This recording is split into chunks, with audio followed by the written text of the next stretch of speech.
Mr. President, I'm grateful to have just a brief moment. And first and foremost, I want to thank the group of senators that went over to Paris on the Codel. It was very important that the United States of America was well represented there and that this body was well represented there. I want to especially thank Senator Cardin for leading that Codel. His leadership was critical. As a person who was a ranking member of Foreign Relations, to have him lead and understand that this is a critical issue, not just in regards to the climate in general, but also to our national defense, to our strength as a nation, to our economy. It is good to have him leading, understanding the breadth of these issues.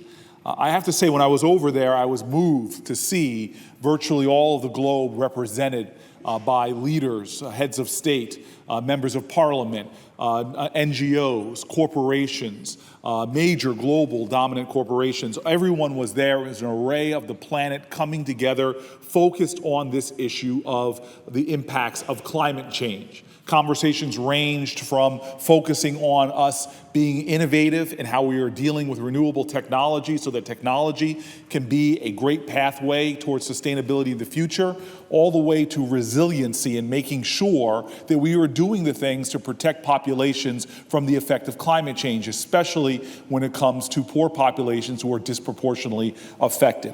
I had the chance, the honor while I was there, leading a bilateral conversation with Bangladesh, talking to peer leaders, the United States sitting down at a table, across the table, we had ministers and parliamentary members from Bangladesh. By many estimates, Bangladesh is the most vulnerable country on the globe to climate change, the most vulnerable large country to climate change. It's about the size of Iowa. It's facing serious challenges with the melting off the Himalayas, as well as the rising sea levels. Due to climate change, Bangladesh right now is losing 1% of its arable land each year, and is projected over the next decade or so, leading into 2030, to lose a large percentage of their land, including displacing millions and millions of Bangladeshi, literally creating climate refugees.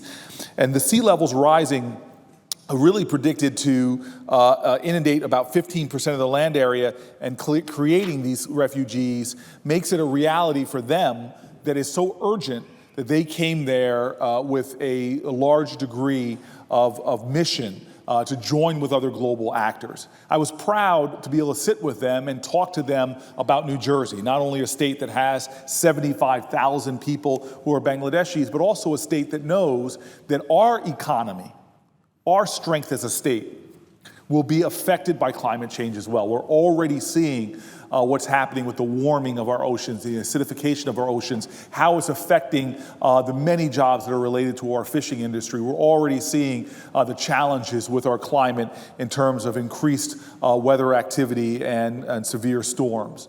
This is an issue that affects America that we cannot solve without joining with the rest of the globe. We know that the injustices that are happening to our nation in terms of increased fires, in terms of displacement of our seas, the challenges that are being faced with weather activity internally in our country, we know that these issues cannot be solved locally unless we deal with them globally. And that's why I'm grateful for all of those who understand that American leadership is incredibly needed.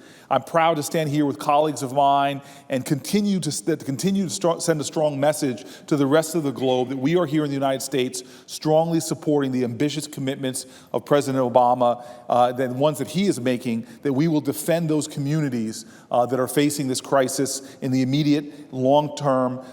We will be leaders. And with that, I just want to say one of my colleagues and someone who I've come to respect quite a bit was an incredibly strong voice in Paris, someone who is committed to these issues, not only in her home state, but as an American across our country. I would like to now, Mr. President, be able to engage and acknowledge Senator Jeanne Shaheen.